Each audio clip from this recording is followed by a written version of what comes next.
अब तक हमने देखा तानजीरो और जेनित्सु स्टोन हाशिरा की ट्रेनिंग के लिए पहुंच जाते हैं, पर स्टोन हाशिरा की ट्रेनिंग को सुनते ही जेनित्सु बेहोश हो जाता है। तब हम यहाँ देखते हैं इनोस्के, जेनित्सु और तानजीरो अपनी पूरी ताकत के साथ वाटरफॉल ट्रेनिंग को स्टार्ट कर देते हैं और थोड़े दिनों बाद तानजीरो वाटरफॉल ट्रेनिंग को कंप्लीट करके लॉक ट्रेनिंग को करने चला जाता है और वो उसे भी कुछ दिनों में कंप्लीट कर लेता है। पर हम देखते हैं स्टोन हाशिरा की आखिरी ट्रेनिंग में तानजीरो को एक पत्थर को हिलाना होता है, पर वो ऐसा नहीं कर पा रहा होता। तब ज्ञान्या उसे रेपिटेटिव मोशंस को यूज करने के लिए कहता है और हम देखते हैं तानजीरो अपनी फैमिली और फ्लेम हाशिरा रेंगुकू को याद करके अपने मार्क को एक्टिवेट कर लेता है और उस पत्थर को हिलाने में कामयाब हो जाता है। तब यहाँ मुजान नाकिमे की मदद से उबुशाकी और नेजुको को ढूंढने में लगा होता है। और अब आगे तो यहाँ जेनित्सु की स्पैरो बहुत तेजी से एक लेटर को लेकर जेनित्सु के पास जा रही होती है और यहाँ हम देखते हैं तानजीरो को पत्थर हिलाते हुए देखकर जेनित्सु और इनोसुके दोनों शॉक हो जाते हैं। तब तानजीरो सोचता है मुझे ये करते रहना होगा,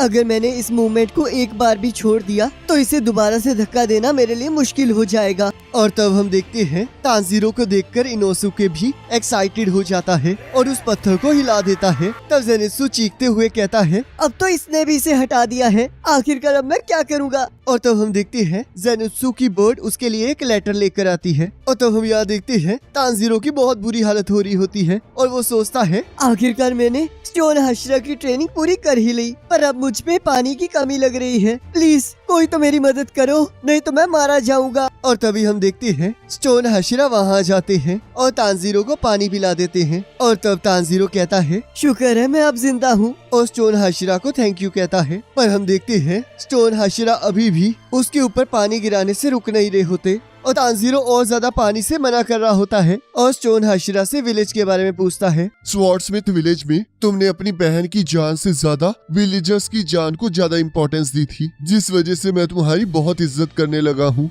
और तुम एक ट्रू स्वॉर्ड्समैन हो, तो इसलिए तुम्हें अपने आप पर प्राउड फील करना चाहिए। नहीं, आप समझ नहीं रहे, मैंने वो डिसीजन नहीं लिया था, वो डिसीजन नेजुको का था और मैं तो ये भी डिसाइड नहीं कर पाया था कि मैं उन दोनों में से किसे बचाऊं, तो इसलिए मैं आपकी इज्जत के काबिल नहीं हूँ। बच्चे हमेशा प्योर और इनोसेंट होते हैं, वो बहुत जल्दी झूठ बोल देते हैं और काफी सेल्फिश भी होते हैं, पर ये बच्चा बहुत अलग है। मैं हमेशा से बिना मिस्टेक किए अपने पाथ पर चलना चाहता था, पर तब मुझे नहीं पता था कि आगे क्या होने वाला है, पर हमेशा किसी न किसी ने मुझे ऐसे चलने में मदद की है और उस टाइम भी ये बहुत ज्यादा डेंजरस था, तो इसलिए आपको इतनी जल्दी मेरी रिस्पेक्ट नहीं करनी चाहिए और पानी और ट्रेनिंग के लिए थैंक यू, मैंने आपसे बहुत कुछ सीखा है। मेरे सारे डाउट्स क्लियर हो चुके हैं, तो इसलिए अब मुझे कोई फर्क नहीं पड़ता है कि कोई क्या कहता है। अब मैं तुम्हारी अपनी पूरे दिल से इज्जत करता हूँ तानजीरो कामोडो। पर ऐसा क्यों है, मैं ऐसा समझ नहीं पा रहा हूँ। और तब स्टोन हाशिरा अपने बचपन के बारे में बताने लगते हैं और कहते हैं एक बार मैंने बहुत सारे अनाथ बच्चों को एक टेम्पल में पाला था। वहाँ पर किसी की भी फैमिली नहीं थी,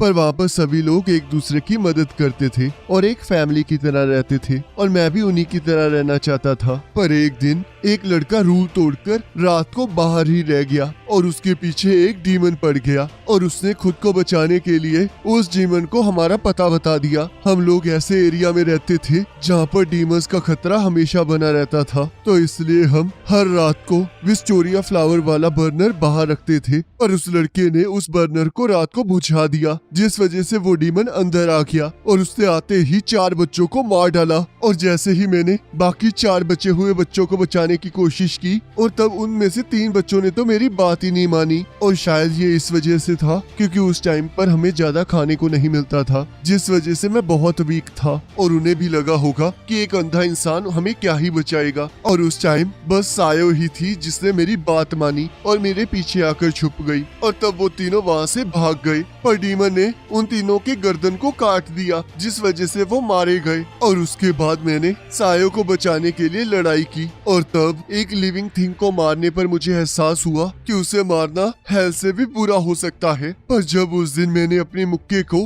अपनी पूरी ताकत से मारा, तब मुझे एहसास हुआ कि कि मेरे अंदर कितनी स्ट्रेंथ है, और उस ताकत से तो मैं भी डर गया था। और तब मैं सुबह तक उस जीवन को मारता ही गया और मैंने अपनी जान को रिस्क में डालकर भी सायो को बचा लिया। पर जब सुबह लोग उसकी मदद करने के लिए आए तब उसने उनको कहा कि ये पर्सन एक मॉन्स्टर है और इसने सभी को मार डाला है। जिसे सुनकर तांजीरो हैरान हो जाता है। तब स्टोन हाशिरा कहते हैं, लगता है वो डर की वजह से कंफ्यूज हो गई थी, जिस वजह से उसने ऐसा कहा। पर मैं तो बस उससे थैंक यू सुनना चाहता था और उसके यही लफ्ज थे जो मुझे बचा सकते थे। पर बच्चों को तो सिर्फ अपनी चिंता होती है। और जब अथॉरिटीज वहाँ पहुँची तब तक डीमन की लाश वहाँ से गायब हो चुकी थी और सिर्फ बच्चों की लाशें बची थी, जिस वजह से उन्होंने मुझे उनके मर्डर के लिए अरेस्ट कर लिया। और अगर मास्टर मुझे बचाने नहीं आते तो मैं उस दिन मारा जाता। और तब मैंने ये डिसाइड कर लिया था कि अब से मैं किसी पर विश्वास नहीं करूंगा। और मैंने तो तुम पर पहले भरोसा भी नहीं किया था, क्योंकि चाहे लोग जितने भी सच्चे बनते हो पर वो अपना असली चेहरा तभी दिखाते हैं जब उन्हें खतरा महसूस होता है। पर उस दिन तुम भागे नहीं और ना ही तुमने उस सिचुएशन से अपना मुंह फेरा। तुम तो अपनी पूरी जी जान से वहाँ लड़े हो। और चाहे ये सुनने में सिंपल लग रहा हो पर बहुत सारे लोग ऐसा नहीं कर पाते हैं, तो इसलिए तुम बहुत स्पेशल हो तांजीरो। मैंने बहुत सारे लोगों को अपनी दिल की आंखों से देखा है, तो इसलिए मैं जानता हूँ कि सभी लोगों को अपने फ्यूचर के बारे में चिंता होती है। तो इसलिए मैं आज से तुम्हारी मदद करूंगा ताकि तुम कभी भी गलत रास्ते पर ना जाओ।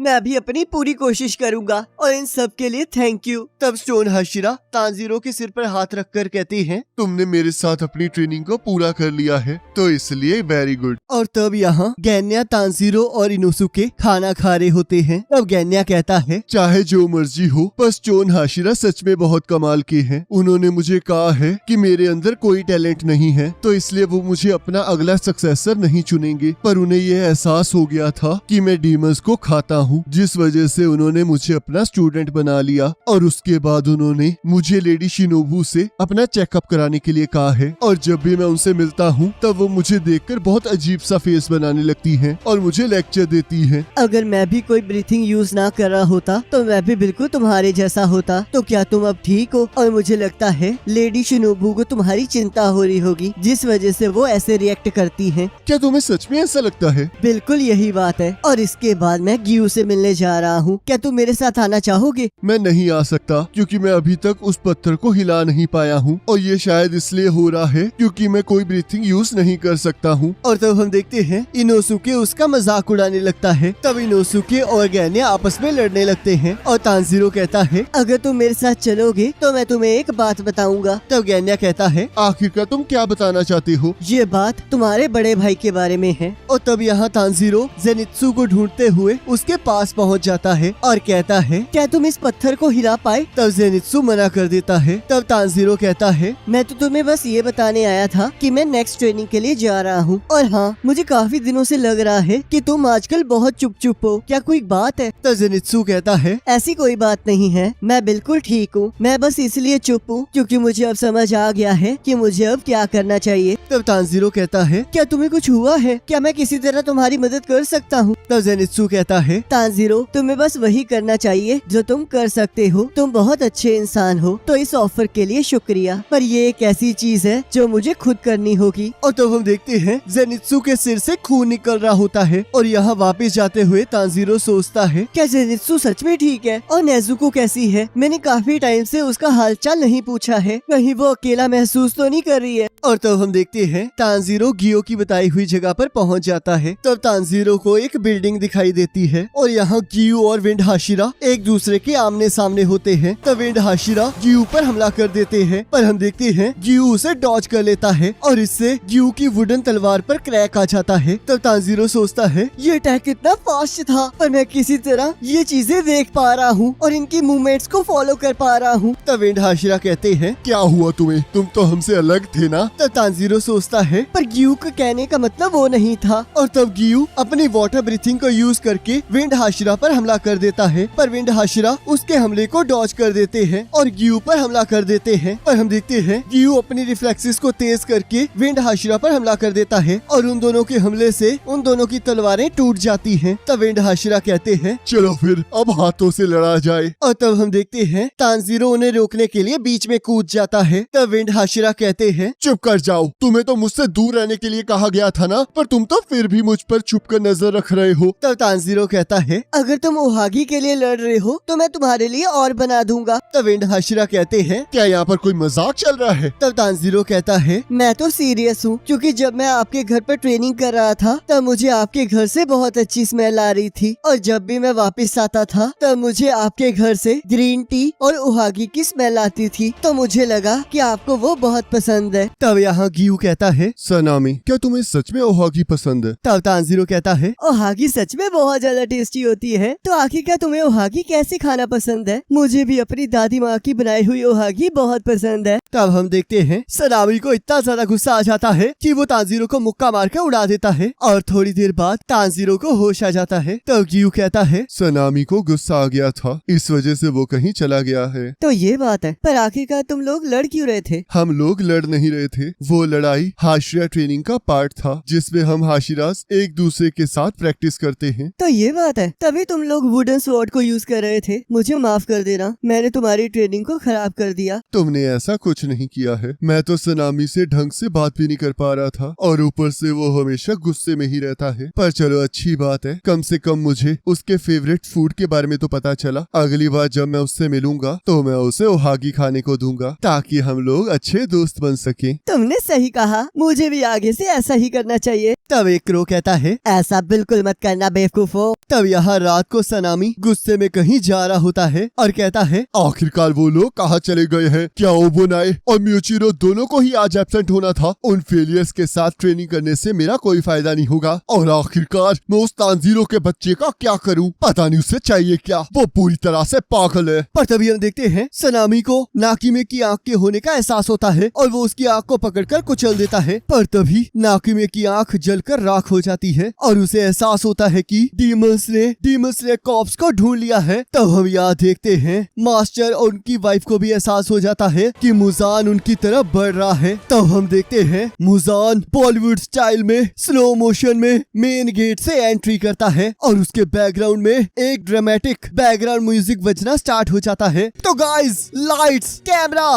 एक्शन, आपके सामने आ रहे हैं नन अदर देन हमारे माइकल जैक्सन, मुजान की बदसूजी। तब मुजान 2 मिनट लगाते हुए मास्टर के पास पहुंच जाता है। तब मास्टर कहते हैं, तो आखिरकार तुम आ ही गए, ये हमारी पहली मीटिंग है ना मुजान की बदसूजी? तब मुजान कहता है, तुम तो बहुत बुरी हालत में लग रहे हो बोशाकी। और इसी के साथ एपिसोड खत्म हो जाता है। अब गाइस, कई लोगों को तो पता ही होगा कि हमारे चैनल पर टोटल 2 स्ट्राइक्स आ चुकी हैं, और अगर एक और स्ट्राइक आ जाए तो हमारा चैनल बंद भी हो सकता है। तो गाइज, मेरी ना आप सबसे रिक्वेस्ट है कि आप प्लीज हमारे दूसरी चैनल फिक्शन वर्ड्स को प्लीज सब्सक्राइब कर लेना, और हो सके तो हमारे व्हाट्सएप चैनल को भी सब्सक्राइब कर लेना, ताकि आपको लेटेस्ट अपडेट्स के बारे में सबसे पहले पता लगता रहे। बाकी हम ना आने वाली वीडियोस में थोड़ी बहुत चेंजेस करने वाले हैं। मुझे पता है कि कुछ लोगों को शायद वो पसंद ना आए, या फिर ये स्टाइल थोड़ा सा डिफरेंट लगे, तो प्लीज़ मैं ना बस आपसे यही रिक्वेस्ट करूंगा कि आप प्लीज़ थोड़ा सा एडजस्ट कर लो, क्योंकि मैंने ना यार काफ़ी कोशिश की है एनीमे